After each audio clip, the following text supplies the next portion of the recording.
함께 나눌 말씀은 신약성경 마태복음 5장 14절부터 16절까지의 말씀입니다. 마태복음 5장 14절부터 16절까지의 말씀을 함께 읽겠습니다. 이것은 하나님의 말씀입니다. 너희는 세상의 빛이라. 산 위에 있는 동네가 숨겨지지 못할 것이요 사람이 등불을 켜서 말 아래에 두지 아니하고 등경 위에 두나니 이러므로 집안 모든 사람에게 비치느니라. 이같이 너희 빛이 사람 앞에 비치게 하여 그들로 너희 착한 행실을 보고 하늘에 계신 너희 아버지께 영광을 돌리게 하라. 아멘. 오늘은 빛은 숨겨지지 않는다라는 제목으로 하나님의 말씀을 함께 나누겠습니다. 지난주 월요일에 제가 설교를 했는데요. 그때 창세기 12장의 말씀을 함께 나누면서 아브라함을 불러서 복이 되라고 명령하신 하나님의 말씀에 대해서 함께 상고해 보았습니다. 아브라함에게 주신 하나님의 명령, 하나님의 약속, 복이 되어라 라고 하신 그 말씀은 이삭과 야곱, 요셉, 족장들에게 승계되는 과정을 거쳐서 십계명을 통해서 이스라엘 온 백성에게로 확장이 되고 예수의 십자가와 부활 그리고 성령 강림을 통해 한 형제가 된 모든 믿는 성도들에게로 확장이 되었다라고 말씀을 드렸습니다. 그리고 이 복이 되라는 명령을 지키기 위해서는 세상 사람들이 아브라함, 즉 이스라엘 백성 그리고 하나님의 자녀된 우리들이 되겠죠. 우리를 축복해야 하고 동시에 저주해서는 안 됩니다. 그래야 모든 족속이 아브라함, 우리로 말미암아서 복을 얻게 됩니다. 그래서 우리는 축복받은 사람들이 우리에게 저주할 거리를 만들면 안 된다라고 지난주에 말씀을 드렸습니다. 오늘의 본문 역시도 아브라함을 부르신 하나님의 그 창세기 12장의 말씀처럼 우리가 흔히 잘 알고 있는 구절이자 또한 우리의 신앙인의 정체성을 이야기하는 아주 중요한 구절입니다. 빛과 소금이라고 하는 말은 요즘 젊은 사람들은 잘 모르지만 예전에는 일반인들도 빛과 소금이라는 말이나 그 비유를 굉장히 즐겨 사용할 정도로 흔한 그런 이야기였습니다. 그런데 이 빛의 비유가 아까 창세기 12장에 말했던 복이 되어라 라고 부르신 그 부르심과 같이 예수님을 통해서 그것이 우리에게 확장돼서 우리 모두가 다 복이고 빛이다 라는 것을 알려주는 그런 구절 중에 대표적인 구절입니다. 오늘의 본문을 새로운 번역, 새 한글 번역으로 같이 한번 읽어보겠습니다.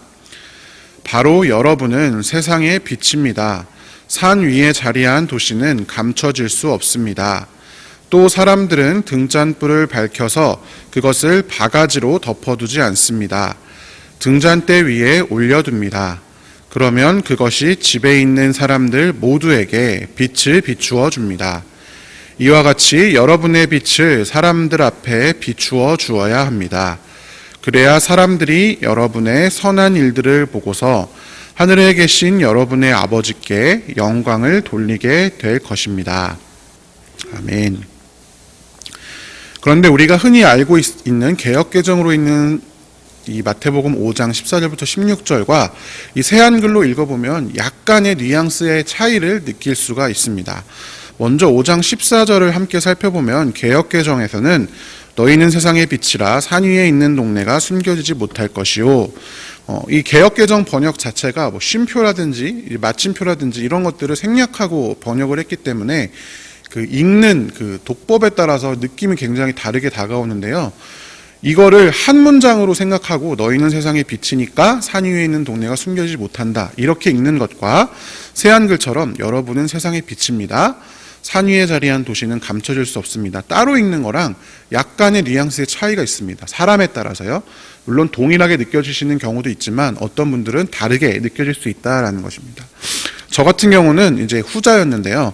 이어서 하니까 어떻게 생각이 되었냐면 우리는 세상의 빛이니까 빛을 비추면 어둠이 밝아지는 것처럼 산 위에 그 숨겨진 동네에 가서 빛을 비추면 동네가 보이게 되겠구나 이렇게 생각을 했습니다. 그게 이어서 읽기 때문에 그렇게 이제 해석을 했던 거죠. 그런데 사실은요, 이 두 개는 전혀 별개의 문장입니다.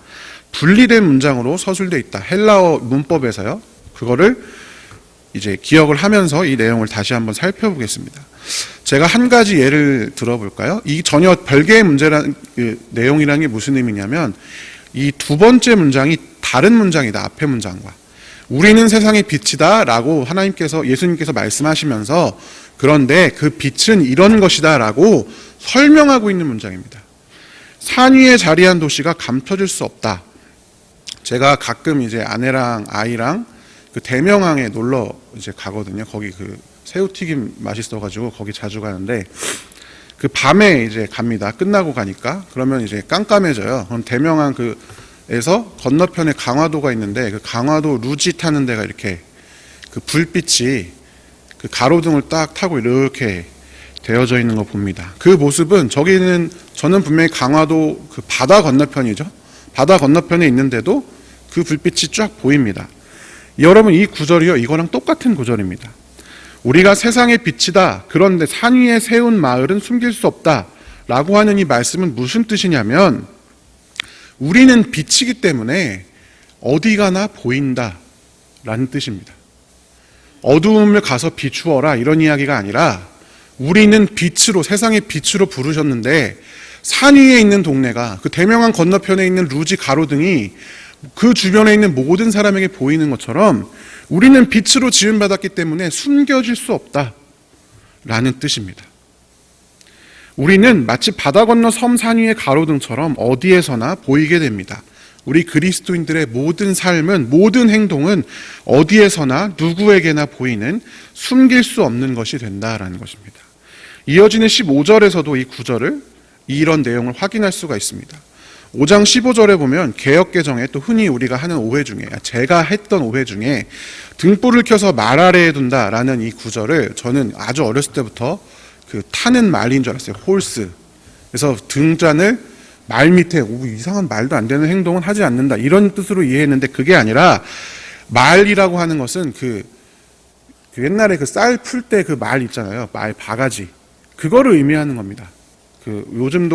요즘은 이제 뭐 한 말 두 말 이런 말을 안 쓰지만 그 단위 말하는 그 말을 이야기합니다.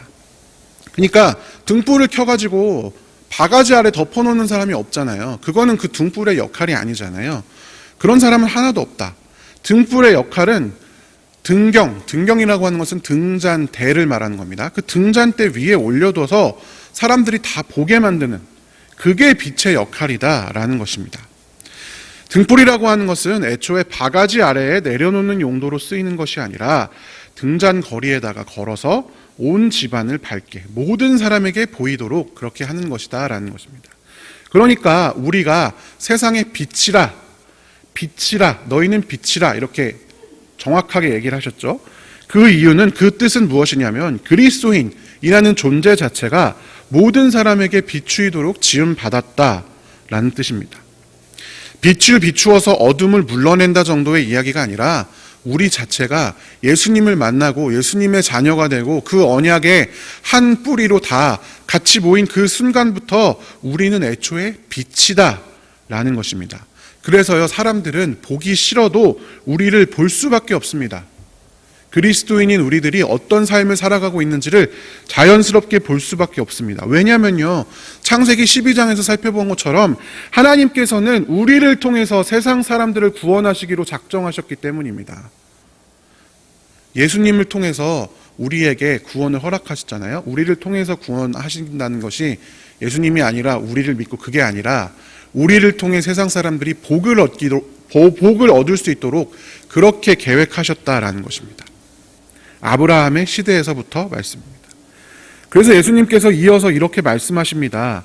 마태복음 5장 16절에 보면 그래야 사람들이 여러분의 선한 일들을 보고서 하늘에 계신 여러분의 아버지께 영광을 올리게 된다라고 기록이 되어져 있습니다. 무엇이랑 뉘앙스가 비슷합니까? 땅에 사는 사람들이 너로 말미암아 복을 얻을 것이다. 세상 사람들이 너로 말미암아 하나님께 영광을 돌릴 것이다. 땅에 사는 사람들이 너로 말미암아 복을 얻을 것이다. 똑같은 말씀이다 라는 것입니다. 그러면 이 빛에 관한 구절을 한번 정리해 보겠습니다. 자, 이 구절은 세 가지로 이렇게 나눌 수 있습니다. 우리는 세상의 빛이다 라고 예수님께서 우리에게 우리의 정체성에 대해서 말씀을 하셨습니다. 그리고 그 빛이 무엇이냐? 산 위에 자리한 도시가 감춰지지 않는 것처럼. 그리고 이 빛은 덮어놓지 않고 등잔대 위에 놓는 것처럼 원래 우리는 항상 비추이는 존재다라는 것입니다. 우리가 세상의 빛이기 때문에 산 위의 도시가 숨겨지지 못하고 등잔대에 걸린 그 등불처럼 우리는 숨겨지지 않고 항상 비추이는 존재이다. 그렇기 때문에 사람들이 우리의 선한 행실을 보고서 하늘 아버지께 영광을 돌리게 된다라고 하는 것이 오늘 이 구절에서 의미하는 바입니다. 그런데 만약 여러분 우리가 이 빛으로서의 역할을 감당하지 않으면 어떻게 될까요? 그것은 사실 바로 위에 나와 있는 소금의 구절에서 찾을 수가 있습니다.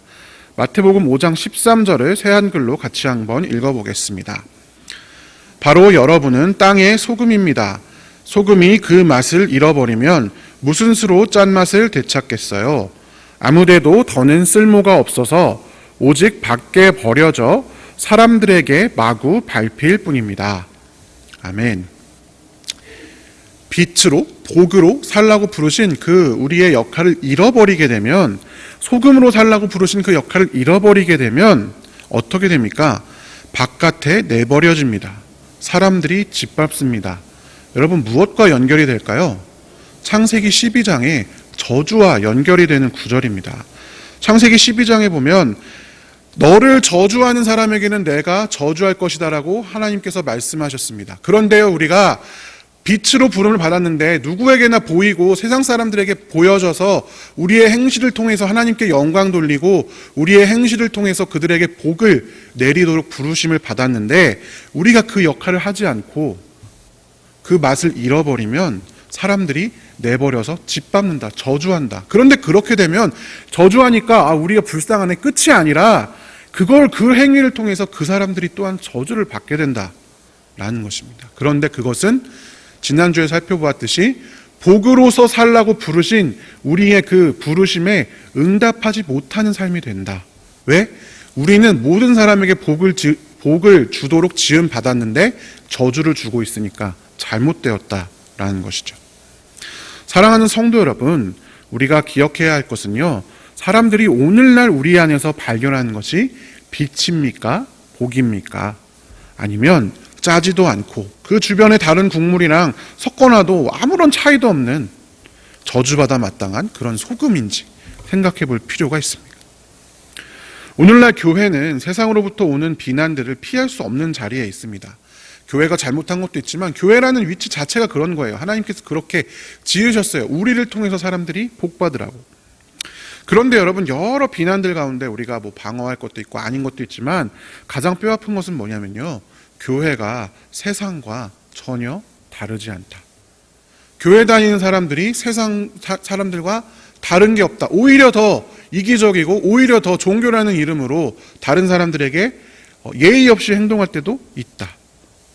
세상보다 더 세상적인 모습, 하나님을 핑계로 하여 그 세상적인 모습에 신적인 권위까지 부여하는 것이 우리 교회, 우리 교인들, 그런 모습들이 있기 때문에 그것 때문에 받는 비난과 수치가 클 때가 있다라는 것입니다. 그런데 하나님께서 마태복음 5장에서 이렇게 말씀하셨습니다. 그러므로 완전하게 되세요. 여러분은요, 여러분의 하늘아버지께서 완전하신 것처럼요. 아멘. 우리 보고 하나님께서 완전하신 것처럼 완전하여라 이야기하고 계신다라는 것입니다. 여러분, 지난 시간에도 살펴보았지만 우리가 복이 되기 위한 방법이 결국에는 성령 충만이다라고 말씀드렸습니다. 선한 행실을 하기 위해서 노력하는 것보다 더 중요한 것은 우리 안에 성령이 충만하여서 자연적으로 우리의 행실이 하나님의 뜻에 합한 행실이 되어야 된다. 성령 충만이 어떠한 종교적인 경지에 올라가는 것이 아니다라고 말씀을 드렸습니다. 완전해지는 방법, 빛으로 살아가는 방법, 소금으로 살아가는 방법 역시 똑같습니다.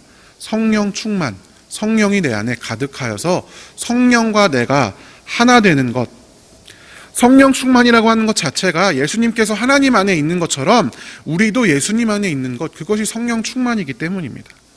우리가 성령 충만해야 하는 이유는 말씀드렸다시피 어떤 신앙의 경지에 들어가고 우리가 이 땅에서 복을 받기 위함이 아니라 복이 되어라 너는 빛이라 부르시고 명령하신 하나님의 그 뜻에 순종하고 응답하기 위해서입니다.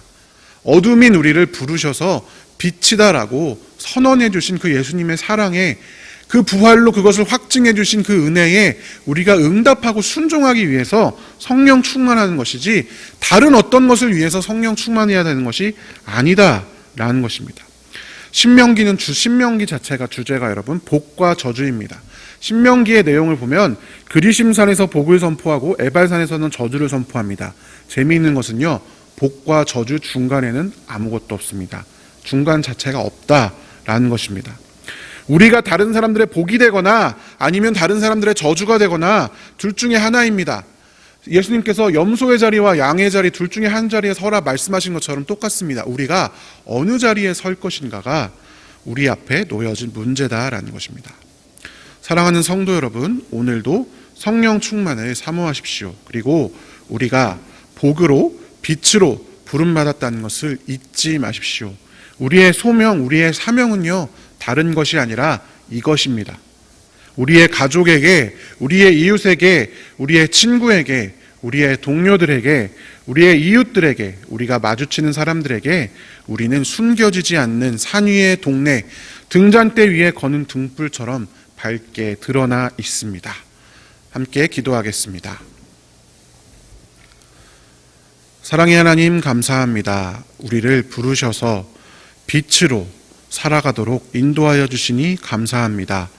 우리가 그렇게 살아갈 아무 능력도 없고 아무 선한 것도 없는데 예수님께서 십자가에서 고통받으시고 부활하심으로써 우리에게 그러한 새 삶을 선물하여 주시고 또한 부탁하여 주셨음을 기억합니다.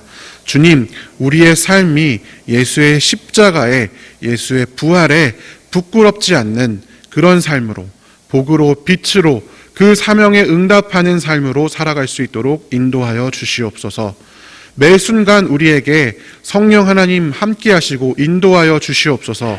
우리가 우리의 성정대로, 우리의 마음대로, 우리의 생각대로, 우리의 소견에 옳은 대로 행하지 않게 하시고 성령이 보시기에 하나님 마음에 합한 대로 행할 수 있도록 인도하여 주시옵소서. 그래서 오늘도 우리의 가족에게, 이웃에게, 친구에게, 우리가 만나는 모든 사람들에게 복을 전하고 빛을 비추이는 아름다운 성도들이 될 수 있도록 인도하여 주시옵소서. 감사드리며 살아계신 예수님의 이름으로 기도합니다. 아멘. 함께 주여 믿습니다. 3번 부르짖고 기도하겠습니다. 주여 믿습니다. 주여 믿습니다.